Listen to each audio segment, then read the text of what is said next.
Selamat malam para netizen dimanapun kita berada. Salam inspirasi bagi kita semua ya. Jumpa lagi dengan Hodari Podcast Rakyat ini. Ini menarik begitu ya. Sandiaga Uno akui tawarkan gagasan kepada PKS, bagian dari upaya jegal Anies Baswedan. Benarkah seperti itu? Ada apa begitu kan?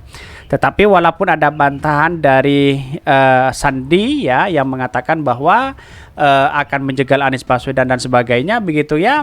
Bahkan kalau kita lihat bahwa ya bisa saja yang diinginkan PKS itu adalah Sandi untuk menjadi wakil begitu. Bisa saja itu terjadi begitu ya. Tapi saya rasa ya dari Partai Demokrat sendiri tidak mau kalau Pak Sandi begitu kan. Kalau yang lain mungkin yang mau begitu kan. Tetapi sampai kapanpun begitu setelah menyodorkan Hovifah, setelah menyodorkan yang lain begitu kan, Partai Demokrat tidak pernah mau begitu siapa wakilnya begitu. Bahkan dia menolak begitu, apalagi Pak Mahfud begitu disodorkan di situ begitu. Jadi artinya apa? Artinya bisa saja itu terjadi bahwa koalisi perubahan itu bubar begitu ya. Jadi kalau kita melihat realitasnya, kalau ya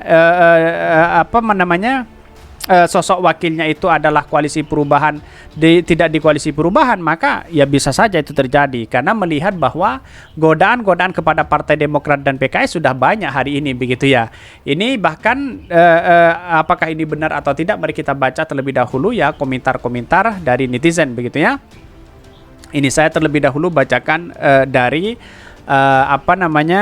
dari fajar.co.id ya. Ini Menteri Pariwisata dan Ekonomi Kreatif Menparekraf ya, yang juga pengusaha Muslim Indonesia Sandiaga Uno Salahuddin menepis isu yang menyebutkan dirinya menghasut ya Partai Keadilan Sejahtera PKS untuk meninggalkan koalisi ya perubahan untuk persatuan KPP yang telah mengusung bakal calon presiden dan capres Anies Baswedan di Pilpres di 2024. Ini ada bantahan begitu ya.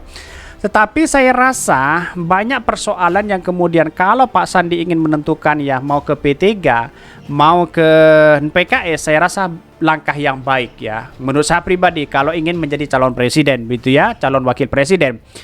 Bisa saja P3 menyodorkan Pak Sandi untuk bergabung kepada Pak Ganjar daripada PKS yang kemudian sudah jelas-jelas di situ bahwa tidak akan ya Anies Baswedan menerima Pak Sandi di situ. Kalau kita berbicara tentang kalkulasi politik, tetapi yang namanya demokrasi hari ini bisa saja terjadi ya dinamis begitu ya. Dalam artian apa? Dalam artian bisa saja Pak Sandi itu menginginkan sebagai wakil presidennya adalah dari Anies Baswedan. Bisa saja seperti itu begitu.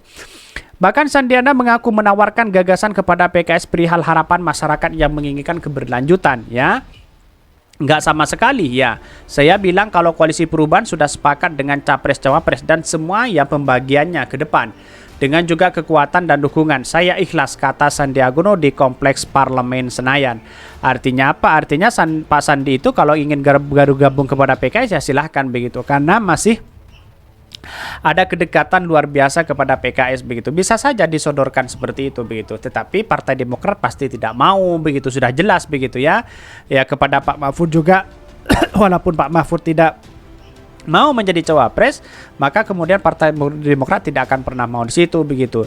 Ya, saya rasa siapa sih sosok cawapres yang diinginkan oleh Anies Baswedan begitu ya. Kalau toh pada SBY, AHY yang dipilih, maka kemudian ya bukan kejutan. Kira-kira seperti itu begitu ya. Bahkan dia mengatakan untuk menyambut harapan keberlanjutan tersebut maka diperlukan percepatan pembangunan. Tapi bagaimana caranya PKSI bisa ikut bagian dari ya pada proses percepatan ini. Nah itu tentunya akan kita bicara bagaimana membangun bangsa bersama-sama. Betul begitu ya. Kalau yang namanya bangun bersama-sama itu saya rasa baik begitu ya. Dalam artian bahwa siapa cawapresnya, siapa capresnya, tanpa ada yang kemudian kita pilih sana demi politis begitu ya. Maka kendati demikian Sandiaga mengatakan menghargai keputusan PKS yang lebih akhirnya memutuskan ya tetap ya untuk dalam koalisi perubahan untuk pemersatu atau KPP. Bahkan saya ikhlas, menurut saya itu yang terbaik buat bangsa ini. Tapi kalau beliau dari teman-teman PKS bisa mempertimbangkan apa yang saya tawarkan kepada saya didukung data ya. Data ini menunjukkan bahwa mayoritas rakyat Indonesia menginginkan keberlanjutan, ungkapnya. Sandiaga Uno juga enggan ya bila tawaran gagasan ke PKS itu disebut sebagai bentuk penjagalan bagi KPP dalam kontestasi Pilpres di 2024. Ini kan sudah ada bantahan sendiri dari Pak Sandi begitu di situ begitu ya. Tetapi kita lihat saja di nanti apakah ini benar-benar ada dan nyata begitu bahwa Pak Sandi ingin ngebet menjadi cawapresnya. Itu kan yang menjadi pertanyaan penting bagi kita begitu ya. Tetapi yang namanya politik itu bisa saja itu terjadi kepada siapapun begitu ya. Bahkan ya di sini disebutkan kendati demikian Sandiaga Uno mengatakan menghargai keputusan PKS ya, dan bahkan Pak Sandi itu ikhlas ya. Ikhlas ya karena masyarakat yang menginginkan keberlanjutan antara Anies dengan Pak Sandi di situ begitu ya. Tetapi datanya itu ada kata Pak Sandi begitu ya. Bahkan Pak Sandiaga Uno enggan bila tawaran gagasan PKS itu disebut sebagai bentuk penjagalan bagi KPP dalam kontestasi Pilpres di 2024. Jangan diartikan bagian dari penjagalan. Enggak sama sekali ya. Justru saya menawarkan pemikiran ini. Seandainya teman-teman bisa menerima dan memberikan pertimbangan, ayo kita sama-sama membangun bangsa. Ini kan jelas apa yang disampaikan Pak Sandi begitu kan. Tetapi di satu sisi banyak pro dan kontra begitu ya yang kita lihat begitu ya. Bahkan Sandiaga pun mengaku bahwa komunikasi yang dijalinnya dengan pimpin elit PKS jauh ini berjalan lancar dan terbuka. Ya, jadi kita ingin semua sama-sama memikirkan gimana percepatan pembangunan ini bisa kita wujudkan dan kita gimana diskursus tentang ekonomi dengan pendekatan yang konkret yang ada di lapangan. Ini jadi pembahasan utama dari pemilihan capres atau cawapres kita di Pilpres di 2024. Sebelumnya Sandiaga Uno meminta ya seluruh pihak bersabar tentang adanya opsi yang menyebut dirinya akan bergabung dengan Partai Persatuan Pembangunan atau Partai Keadilan Sejahtera. Teman-teman sabar saja ya, saya nanti di Jakarta ya Senin saat menjawab pertanyaan itu apakah dirinya akan memilih gabung kepada P3 atau PKS.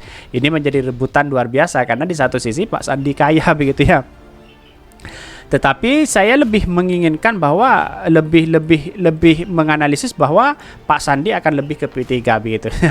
Saya kira begitu seperti itu ya, karena memang ya mau tidak mau P3 harus menyodorkan wakil presiden ya, bergabung ke koalisi di situ begitu. Toh walaupun pada hakikatnya PDP sendiri yang menentukan begitu, saya rasa ya koalisi dari P3 kan parlemen di situ begitu. Seperti Perindo menyodorkan siapa kan non parlemen di situ begitu ya.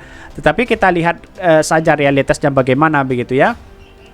Tetapi kalau memang benar bahwa Pak Sandi ingin masuk ke P3, maka jelas kemungkinan besar disodorkan menjadi wakilnya dari Pak Ganjar ya, ketemunya nasionalis dan religius begitu ya.